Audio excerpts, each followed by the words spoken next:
All right, let's jump into things. What do we have? Friday, end of the week. Just another one ticking over. 12th of September, quarter past 11. So, look, sort of start off with a little bit of that sort of data that we. Main one, of course, that we were looking at was CPI. But of course, you had the sort of ECB coming through there as well. Not really so much through Asia and that. And look, ECB, pretty much a non-event with it all. Look, it came in as expected. Press conference didn't really seem to give a great deal of sort of movement or anything. I didn't actually watch it. I saw, of course, the sort of headlines that sort of come out sort of in little blips and that, sort of as they sort of said through there. But I don't think it was anything sort of super drastic. Like it wasn't sort of like, oh my God, wow. And that's the thing with these things. Like, when it's so widely expected that they're going to hold and then they hold, it's like, well, this is what we priced for. This is what happened.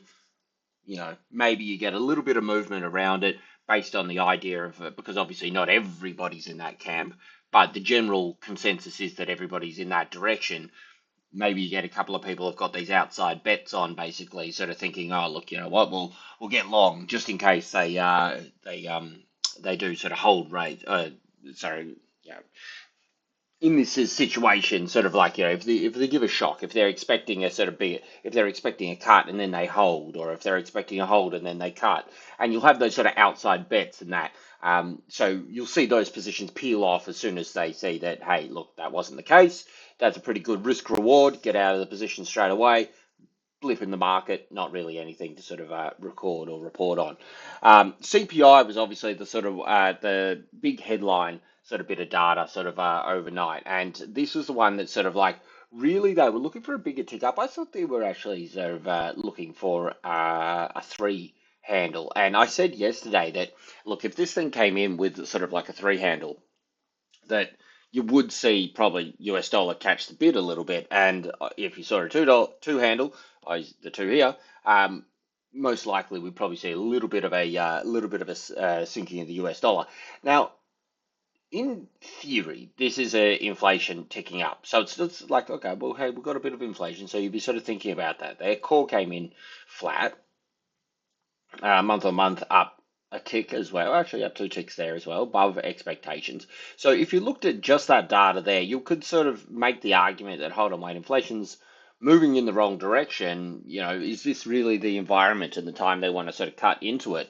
Um, Probably not, you would say, just based on that. But of course, that wasn't the only data we had out. We also had these unemployment claims, and we know that at the moment you've got the two dual mandate. So they're looking at one being inflation, one being employment. We've said that sort of employment takes the front seat at the moment while inflation's pushed to the back. So inflation moving up like this, had this been sort of 6 months ago, you would have seen probably a stronger reaction from the dollar. But things have shifted now and jobs are in the spotlight. And the fact that yet this is another bit of jobs data that supports the idea that they're going, like, it's moving in the wrong direction, they're going to have to do something to combat that. And I've covered this a couple of times because the reaction, or sort of like the way that the levers, so to speak, that they sort of would pull to combat the two mandates are polar opposites. So like inflation sort of moving up, well, you need to have rates higher. Whereas when the employment is getting worse, so unemployment numbers going up, job numbers going down, you need to sort of lower rates. So this is why it's important to sort of understand, and this is why the market moves so much based on what their sort of main focus is. So, I mean, they say it's a dual mandate, so it's not like, okay, you disregard the other one, but they're not equally weighted at the same time all the time. And inflation has been the sort of number one sort of talking point for, kind of, let's be honest, like many years now. And jobs is the kind of thing that they're saying, hey, hold on, wait, it's all very well to sort of get our inflation down, but are we doing it at the detriment of the actual economy, pushing the whole thing into a bit of a recession, rising unemployment, lowering jobs, these kind of things and that, because obviously then that flows on to lower growth, lower GDP, lower retail sales, all these other sort of fun bits of data and that you can sort of plug in there. So that's most likely I would explain why we saw a sort of sharper sort of sell off, and that was a bloody that was a sell off with the US dollar there. So apart from that, look, we had sort of we have 30 year bond auction. Did we have this? that was a 10-year bond auction. So the 30-year bond auction here. So just where are we at? The 30-year bond auction. So really the sort of the takeaway with these sort of things here is basically sort of this first number here, but sort of before the line being basically the yield that was sort of offered with these things. So with these, when they're moving in a lower sort of direction, I covered this yesterday as well. That it's basically like these aren't sort of massive sort of parts. They can be big movers in the market and that, but it's not typically something in the past that I've paid too much attention to. But it's just again another bit of data you can sort of plug in. But they were offering 4.81 last time. This time offering 4.65. So obviously, sort of, they're being able to sort of get away with offering a little bit less, which shows a little bit of a sort of more demand because obviously, again, sort of like, less demand. Well, I'll give you a higher, less demand. I'll give you a higher, less demand. Okay, I'll take it. Likewise, in this direction, which is the opposite direction of what I just explained, that as a sort of like, it's like, oh, well, they'll take this. Hey, look, there's so much of a interest in this that sort of like we can get away with offering a little bit lower because I'll take it here, I'll take that, bang, moves in, excuse me, that direction. So it is it's a small little positive for the US. It's sort of like basically sort of people showing a little bit of sort of interest in it. But again, it's not something that's going to really move the market, and it's just something that you plug in. I'm just having a look at how it sort of worked out with the timing. Maybe we saw a little bit of a sort of slowing of the sell down around that time, but certainly nothing drastic. Like I'll cover in the chart sticks. Well, I got slapped yesterday. So moving forward, so that's the data overnight. Moving through today, we got RBA. Governor Jones speaks. No idea, to be honest, in that. So I'll keep an eye out for that, but I wouldn't expect a great deal of movement. Again, no one really cares about the sort of Aussie side of things. It's only really what's happening with the US at the moment, as actually not just the moment, most of the time as well. Over in the UK, we got GDP. GDP's 0.4, sorry, 0.4 previously down to 0%. So we're seeing a bit of a slowdown over there as well. So, again, GDP data doesn't typically permeate sort of through the market. It's pretty much just sort of going to affect those sort of GBP crosses and pairs, crosses, whatever you want to call them.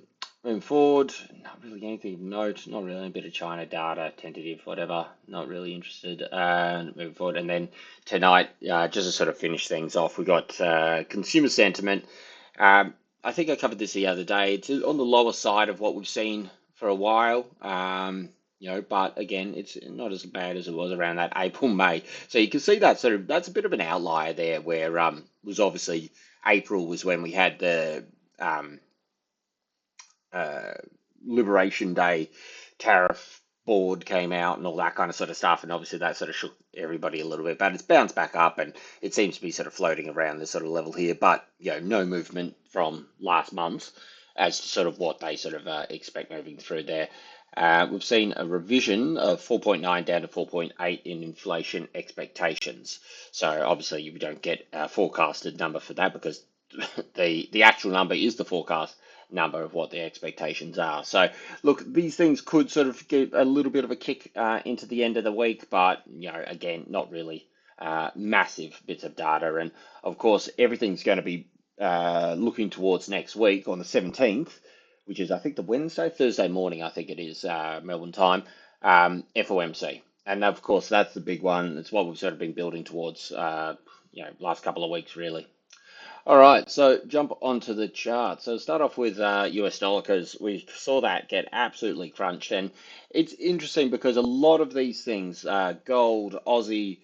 I was watching euro, but I did see a chart of euro, DXY in this case here. They were all sitting on their respective support resistances.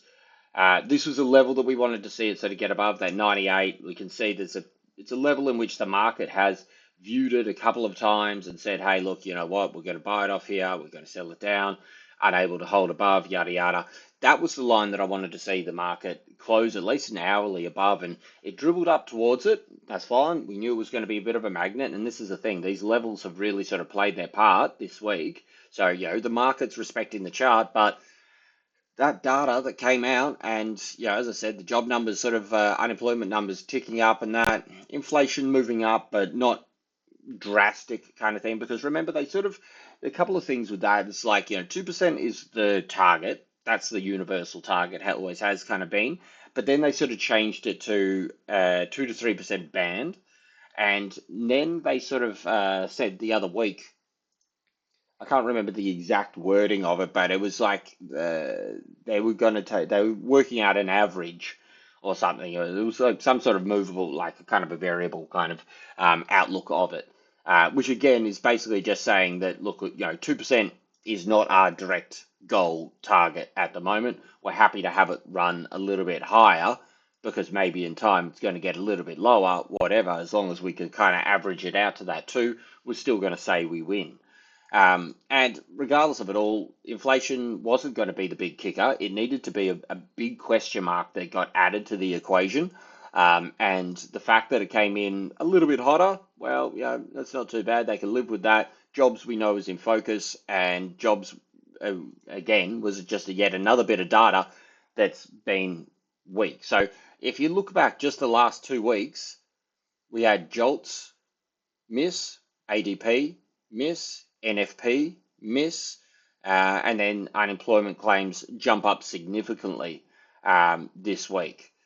So, there's 4 bits of data in the space of 10 sessions, or less actually, 8 sessions or something, that have sort of painted the picture that jobs are not, doing too well over there. And that being the main focus, well, this is the result. Yet another smacking down of DXY. So look, it's been smacked down. It's finding itself a little bit of support, so we can build up the chart a little bit here, and we can say, look, for this moment, this is our little line in which the buyers are saying, hey, look, you know what, we're going to hold this sort of thing here. So make this a little zone. Look, it's coming up and retesting the support that it found. Where was this? Was that Wednesday morning or something like this? So, obviously sort of like, look, I would have said that maybe, it's hard to sort of call with these things. Like, I don't think too many people going, yeah, I'm going to buy that low there. But as you can see, this low became its little resistance on the bounce, back up testing it again. Above this, maybe we see a dribble back up. Look, the RSI doesn't look too bad to support this. This is only on the 1 hour. So let's just say above 97.63. That's a bit of a bounce through here. It did actually sort of attempt on its way down. If you get onto the lower time frame, it actually had a little bit of a bounce through this area, get even lower than this one. This is the previous large zone. So as you can see, it tried to bounce through here, came up, retested that other level, but if you drag this right out, this is this zone through here. So it did try to hold this thing for whatever it's worth for 5 minutes, and then obviously sort of slapped down with it there. So look, as you can see, it's starting to curl around a little bit, but really you need to get back above this high, above 60, 97.65, call it like that. So it's a little bit higher. It doesn't just poke its nose up in that, and obviously an hourly close above there would be decent. Do we have any gap? There's no real gap this morning. There's a little gap. Where is that gap actually? Yeah, small little gap there. It's hard to sort of call with this one here, but I would look honestly with the fact that this has just been smacked down here. It looks like this. I imagine that like at best it kind of probably just ranges around this area here. Look, I'll put a little breakout box because quite frankly, either side of this,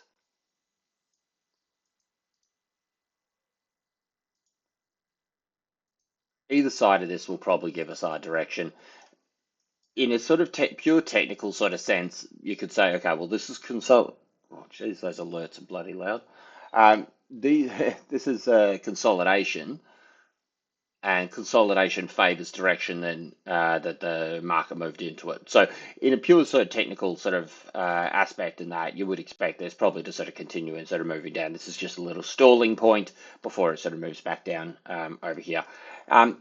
Through this week, we've had a couple of bad bits of data. Market bought it up, but yesterday was the third one in a row, which we had dollar bearish data. So we had the big revisions over here.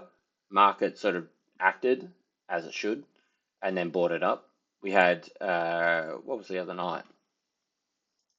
PPI, market sold down again, bought up again. So it's almost sort of like, okay, they've set the tone for, hey, look, they'll sell it down, boom, buy it up. Hey, they'll sell it down, we'll buy it back up. This is probably why you saw this bounce around this area here, because sort of like they probably sort of tried to sucker in a couple of people to sort of go, hey, look, we've seen this, it's going to happen again. And then they sort of come down and flush those people out there. So look, it could go either sort of way from this because obviously they had been buying it regardless of it all. We got FOMC next week. I think the question now, really sort of based on last night, the question moving forward was if they got a high inflation, it would be between a 25 basis point and a hold.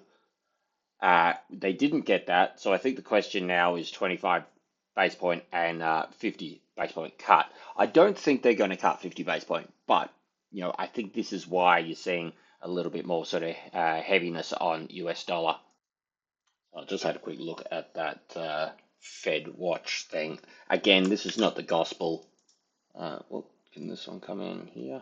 Can we paste in? Oh, there we go. A little smaller. Look, this is the expectations supposedly of pricing in at the moment.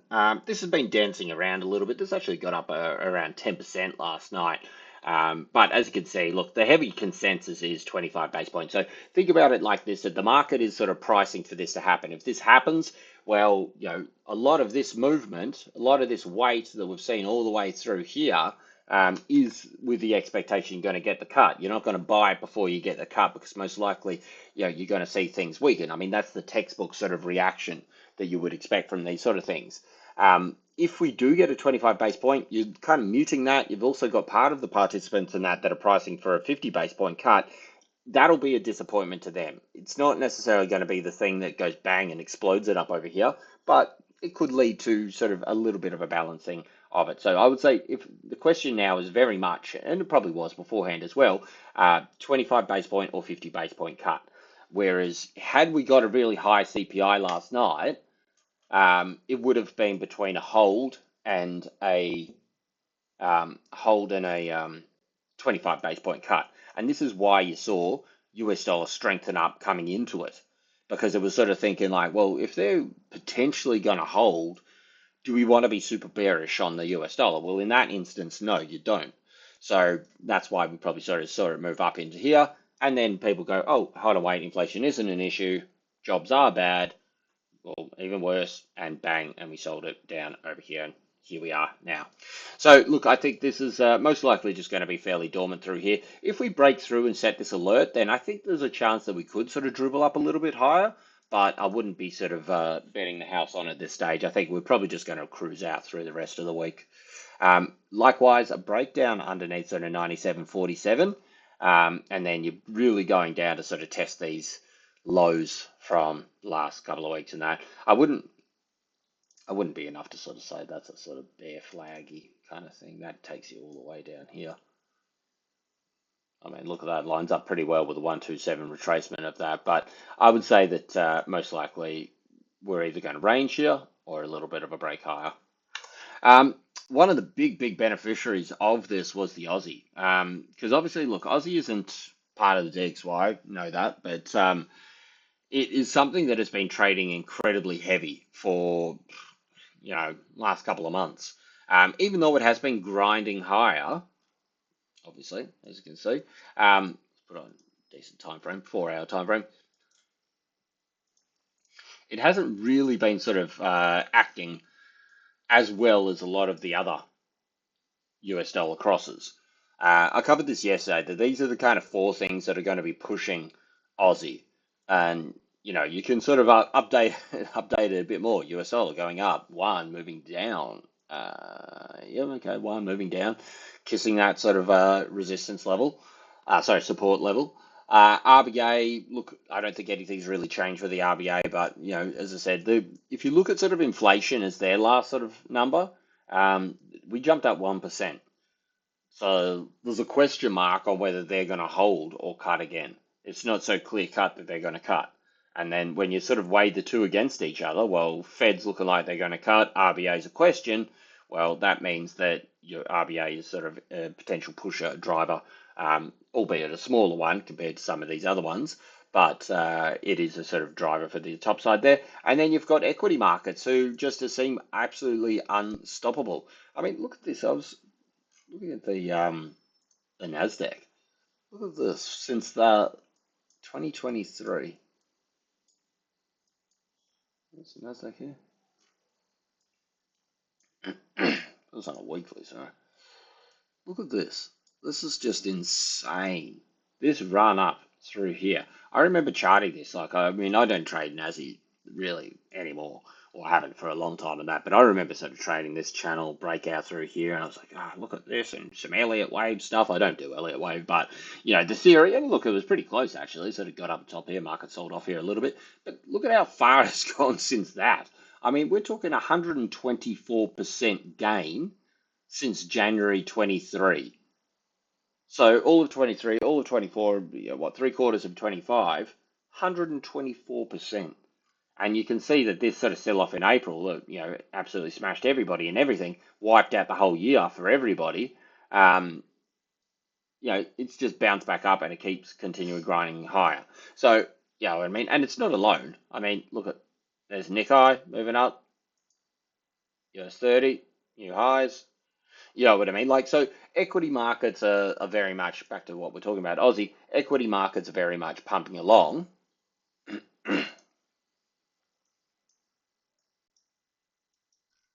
let's try. Which one was it? So you could say risk appetite is very much strong as well. So you've got the secret sauce there of four ticks pushing to the top side. The one that can undo these sort of things here, and they kind of like then sort of bleed into these ones, is the US dollar. And this is what I was saying. Sort of Aussie was coming back down. We said 60 cents was the kind of level that we wanted to see, but Aussie came back down, retested this previous resistance zone, and just absolutely springboarded up. And that's probably, bar a couple of these things, I think this was NFP. No, it wasn't NFP. What was this? 22nd of August. NFP must have been around. Anyway, whatever. Jackson Hole, NFP, these kind of things. There's some big sort of move ups there. But, you know, at the top of this little trend coming up here, to get this little sort of shotgun move here, where, think about it, it's like a shoot, it's like cocking it back, bang, and it just rocketed up to the top. And then I'm pretty sure that's yearly highs now, isn't it? We have to sort of go back. Where are we at here? Yeah, November 24. So that's yearly highs, going back to November 24. So, you know, it's very much on the front foot. This is kind of the reason why. As I said, if you had US dollar sort of come in with a hotter CPI last night, you could have seen this come down. That would have dragged this down. It probably would have dragged this down a little bit here as well. RBA would have been the only one that kind of would have been impervious to that. But that didn't really matter. I mean, sorry, it doesn't hold as much weight. But as you can see, obviously, that didn't happen, and this is the reaction. Bang, and it moves on there. So look, it's up above the yearly highs. So it's a big move. It seems to be consolidating up around the highs, kind of like the same as we're seeing with the US dollar at the moment. There's probably some room for this to sort of pull back down, but you know, breaking to new yearly highs is a bullish move. Have a couple of angles up the top over here, probably around sort of 66.80 is the top of like this kind of previous channel. So look, 66.80 to 67 seems very sort of plausible in the short term now. 127 retracement of that last kind of sell down leg comes in around 66.80 as well. So I wouldn't be surprised if we do see a little bit of a probe just up to these levels, and that maybe sort of see how the session goes. But yeah, we've got next week, we've got FOMC. That'll be the big thing. And that's the one that's really going to sort of define what happens with the market, because yeah, as I said, a lot of the movement comes prior to they don't wait till on the day and then they go, hey, well, they've cut, so let's short it. They sort of have been doing all their positioning now. So, you know, there's a good chance that we see this push up and then sort of maybe cool off here a little bit more. But certainly sort of pushing to yearly highs, it's a bullish thing at the moment. Sort of saying yesterday, it was a buy the dips kind of sort of situation with it all. But yeah, I think sort of like maybe if you get underneath 50, excuse me, you could see a little bit of a sort of pullback, but I would say back to 35, kissing the top of this wick, you probably see another buy effort. So it's something to this sort of effect. I wouldn't be expecting a complete fade of this move. Yesterday was interesting because, like, obviously we got that sort of push off PPI, and then it sort of dribbled, undid that whole move back down over here. So, and this is what I'm saying, like, it was ready to sort of just go plop and roll over and come back down, had we seen that sort of kick up, but certainly didn't. And US dollar across the board sort of sold off, but Aussie was a more outweighted mover than the other ones as well, than sort of like, say, Euro and these kind of things. Yeah, so anyway, actionable sort of trade. I'd say maybe sort of you probably hold off if you get underneath 50. Look for sort of like some sort of support coming in around this zone over here, around that sort of 30 area, around that top of that wick from, so the PPI, yeah, PPI sort of spike highs.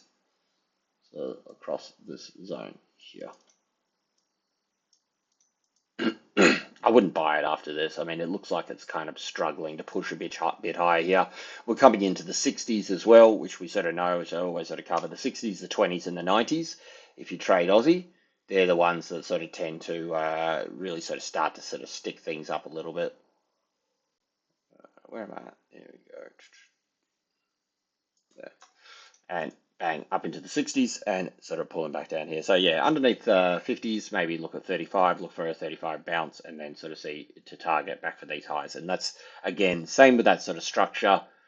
Up, find resistance, back, find support at the previous resistance area. Look for the sort of continuation to target there, where you get that sort of third leg, lower high, double top, higher high. That's the kind of direction moving forward with Aussie. Gold, it's a bit of a sort of tough one here because we're sort of looking for that level. I said yesterday between 17 and 20, we were looking for the pullback down here. We did actually get a sort of close down here, but as you can see, of course, this is what I was saying. Like these things are dribbling down on its lows, and then the data comes out and bang, springboards back up. So these things were very much ready to, like, as you can see, we had the channel, broke the channel, had the swing low, broke the swing low, little back test, little continue down to it. It was ready to go. And then, of course, the data changed the landscape and bang, fires back up over here. So really just became a little bit more of a sort of little fake out opposed to sort of anything deeper correction. So this is an area in which I expected buyers to sort of come back in anyway. Obviously, we didn't get down to that area and dribbling up in the other direction now. So I think sort of if this thing's to go any high, it probably needs a close up in the 60s, which is very much a whisker off the top in the mid 70s. But I would say again that this hasn't really reacted the same as you've seen these other sort of FX crosses. So the FX crosses have been, as you saw with the Aussie, was like up over here, but gold has really sort of been a little bit subdued this week with the data that's sort of come out. Like we've seen those $2 bearish situations with the revision and the PPI. And it didn't really do anything. It actually sold down into them. We had yesterday where we had, obviously, the US dollar sold off very hard. And for the most part, it didn't do anything. It just sort of like, if you have a look at this on a low time frame, it just grinded vaguely up, vaguely sideways. Since Asia started this morning, it's kind of moved a little bit. But I think sort of like, even if you get up to 56, I think you potentially see this just start to range through this area over here. So over here, that's what I kind of be looking for, sellers to sort of come back in around that, let's say around 50, mid 50s, 56 or so. Moving forward, we got, don't know why I bother copper. Copper's actually did something. Okay, so back up, testing that resistance. Again, sellers coming in, selling it down. Look, a breakthrough here. You just look through these. I would say these old zones are pretty much what you kind of be looking for. Should it break through these highs here? Look, I'll put an alert on it just to sort of keep an eye on it.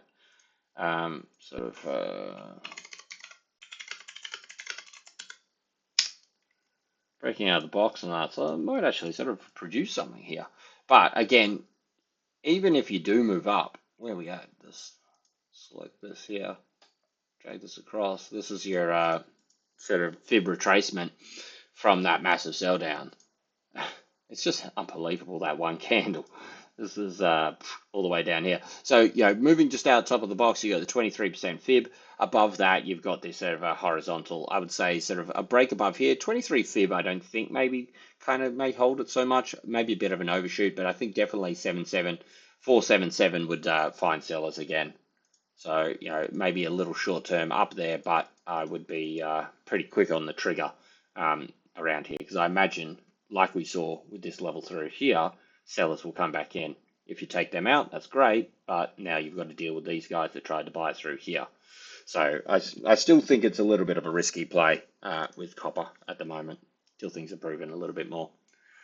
And finally, just with one, this thing is just continuing to dribble. Every time it's bounced, it's just sold into, sold into, sold into.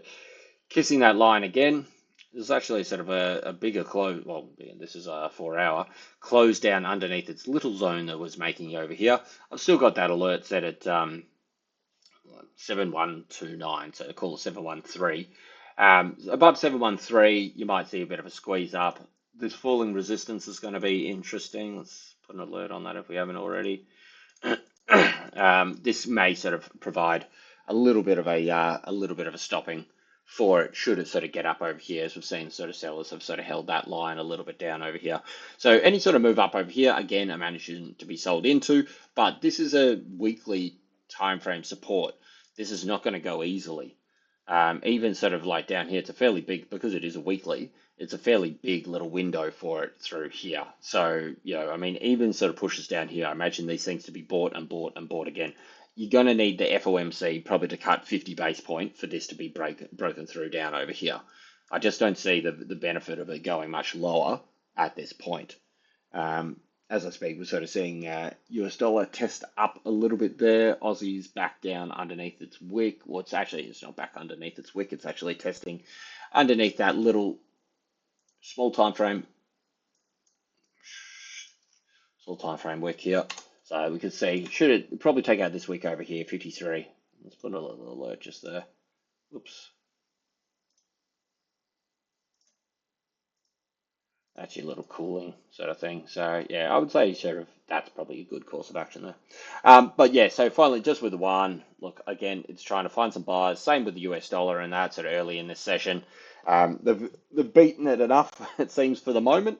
So we see a little bit of a rebalancing of that move overnight, but I wouldn't be expecting any massive sort of turnarounds. All right, that's it from me.